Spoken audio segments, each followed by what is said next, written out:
কল্পনা করুন আপনি দাঁড়িয়ে আছেন বিশাল পাহাড়ের কিনারায়, নিচে 1000 ফুট গভীর খাদ।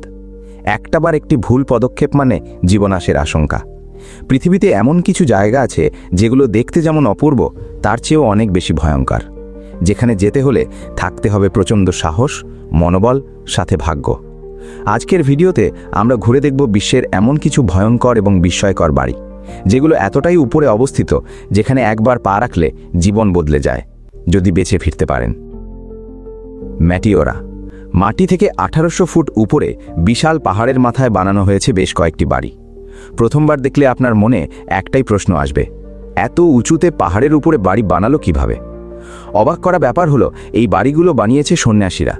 তারা মূলত পৃথিবী থেকে আলাদা হয়ে ধ্যানমগ্ন থাকার জন্য পাহাড়ের উপরে বাড়ি বানিয়েছেন। এখানে ওঠার জন্য আপনাকে এই বিশাল সিঁড়ি বেয়ে বেয়ে উপরে উঠতে হবে। তারা অনেক বছর ধরে এভাবেই বসবাস করছে। কাটসি পিলার। একটা মানুষ কতটা জেদি হলে মাটি থেকে 500 ফুট উপরে একটু শান্তিতে থাকার জন্য এই বাড়ি বানিয়ে ফেলতে পারে? আপনি হলে কখনোই এমন পাহাড়ের মাথায় বাড়ি বানাতেন না। এর প্রধান কারণ হলো এই পাহাড়টা একদম চিকন, সোজা উপরে উঠে গিয়েছে। কিন্তু তারপরেও একজন ব্যক্তি পাথরের মাথায় বাড়ি বানিয়েছেন এবং সেখানে তিনি বসবাসও করছেন।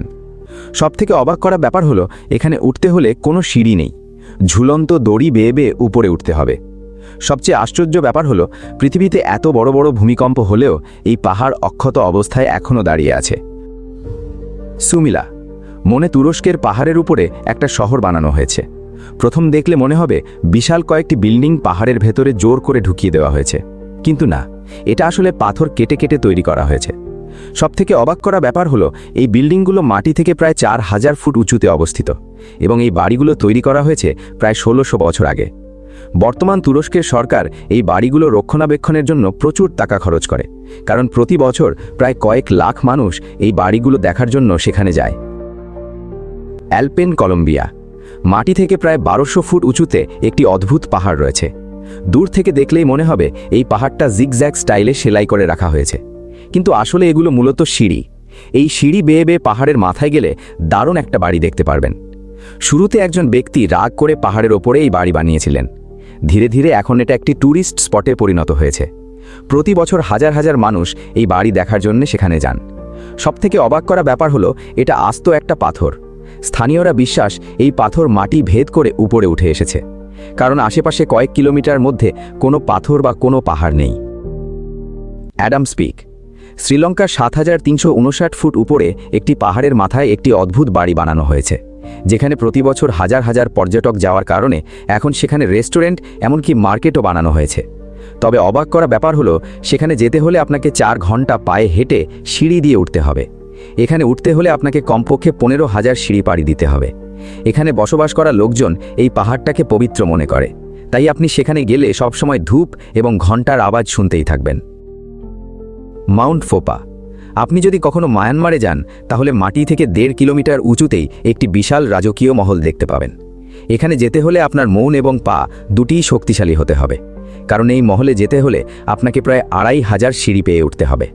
মায়ানমারের জনগোষ্ঠীর কাছে এই মহল অনেক পবিত্র। তারা মনে করে থাকেন এই মহলের পাশে নাথ নামের এক আধ্যাত্মিক শক্তি রয়েছে, যিনি বড় বড় ভূমিকম্প কিংবা কোনো দুর্যোগ থেকে এই পাহাড় এবং এই মহলকে রক্ষা করে থাকেন। তার থেকে অদ্ভুত ব্যাপার হলো, মায়ানমারের সরকার এই মহলের জন্য প্রতি বছর প্রায় $6 মিলিয়ন খরচ করে থাকে। দি হ্যাঙ্গিং টেম্পল চীনের সাংসি প্রদেশে 300 ফুট উপরে একটি পাহাড়ের গায়ে এমনভাবে কয়েকটি বিল্ডিং লেগে আছে, দেখলে মনে হবে সেগুলো কোনো মতে সেখানে টিকে আছে, কিন্তু না, এই বাড়িগুলো এমনভাবে টিকে আছে প্রায় 400 বছর ধরে। সবথেকে অদ্ভুত ব্যাপার হলো, এই বাড়িগুলো পাহাড়ের সাথে মাত্র কয়েকটি কাঠের পিলারের ওপর দাঁড়িয়ে আছে। এখানে প্রায় 30 জন মানুষ বসবাস করে। তাছাড়া প্রতি বছর কয়েক হাজার পর্যটক এসব বাড়িতে যায় শুধুমাত্র একবার রাত কাটানোর জন্যে। এখানে যেতে হলে প্রায় 1 ঘন্টা ধরে পাহাড় বেয়ে তারপর সেখানে যেতে হবে। এই জায়গাগুলো শুধু ভ্রমণের জন্য নয়, এগুলো মানুষকে শেখায় ভয়কে জয় করার সাহস। প্রকৃতি কখনো কখনো এমন সৌন্দর্য তৈরি করে যার পেছনে লুকিয়ে থাকে ভয়ঙ্কর বিপদ। আপনি কি এসব জায়গায় ঘুরতে যাওয়ার সাহস করবেন? কমেন্টে জানিয়ে দিন কোন জায়গাটা আপনার কাছে সবথেকে ভয়ঙ্কর লেগেছে।